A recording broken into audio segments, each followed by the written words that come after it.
When the woman was sorting through her husband's clothes, a lipstick suddenly fell out of his pocket. She picked up the lipstick in confusion and turned to look at Simon, but Simon remained completely calm. He explained that the weather was too dry, so he had casually bought some lip balm on the street. Seeing how naturally her husband reacted, Emma felt that it was nothing more than an ordinary little thing. She did not suspect him at all. After quickly packing everything up, she prepared to leave for work, only to realize that she had left her scarf in the bedroom. At that moment, Simon had already taken off his own scarf and gently handed it to her. Emma smiled as she accepted it, kissed him softly, and then hurried out the door. Just like every other day, she walked into a new morning of work with a happy and confident smile. However, the moment she stepped into the clinic, a strand of golden hair on the scarf caught her attention, and the life she once believed was filled with happiness and fulfillment came to an abrupt stop that day. Normally, her busy work schedule made time pass quickly, but that day felt unusually long. She kept glancing at the clock, unable to hide her irritation and anxiety. Finally, after finishing work, she carefully removed the strand of hair and held it in her hand, examining it again and again. Thinking about the affection she and her husband shared that morning, she still refused to believe that a single strand of hair could prove Simon had betrayed their years of marriage. After work, she went to pick up her son from school. There, she unexpectedly ran into Simon's assistant, Becky. Becky chatted with her about some family matters, but Emma's eyes kept drifting toward Becky's long golden hair. Various possibilities continued appearing in her mind. However, soon after, she forced herself to calm down. She told herself that maybe Becky had simply helped Simon hang up his scarf, and the strand of hair accidentally fell onto it. Perhaps everything was just her imagination. She kept reminding herself that she needed to trust her husband. But once the seed of suspicion was planted, it was difficult to completely erase. Even when a neighbor visited their home, ordinary gestures from Simon made her start imagining things. Emma's unusual state of mind was quickly noticed by her friend Anna. Faced with Anna's concerned questions, she finally could not keep suppressing her emotions. She told Anna all the doubts and fears hidden in her heart. Anna's comfort helped her calm down temporarily,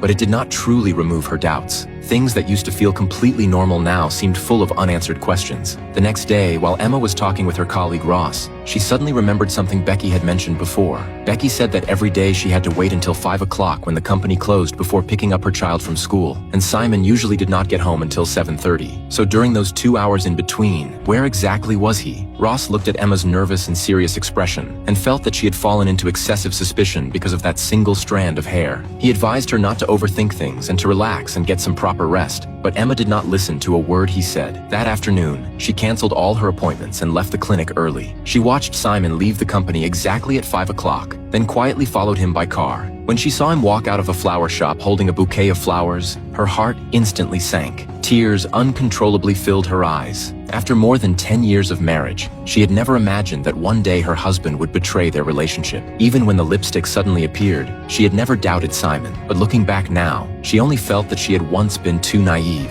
Without realizing it, she followed Simon all the way to the outskirts of town. Only then did she discover that this was the nursing home where Simon's mother lived. At that moment, she finally felt relieved. The tension she had carried for so long instantly disappeared, but at the same time, she felt deeply guilty for misunderstanding her husband. Emma's sudden appearance caught Simon completely off guard. After briefly asking about his mother's condition, she called Simon outside and honestly told him that she did not know where he had gone during the 2 hours after work, so she followed him here. Simon was not angry. Instead, he explained with concern that his mother's health had been getting worse over the past few months, so he had been coming here almost every day to keep her company. After the misunderstanding was cleared up, Emma finally relaxed. After saying goodbye to Simon's mother, she hurried to school to pick up her son. While passing by the front desk, she followed the rules and signed her name in the visitor registration book. Then, without thinking, she flipped back a few pages. To her shock, she discovered that within the past month's visitor records, there was no signature from Simon at all. Only then did she realize that her husband had been lying to her. She could not imagine how many other secrets the man who had lived beside her for more than a decade was still hiding behind that gentle mask.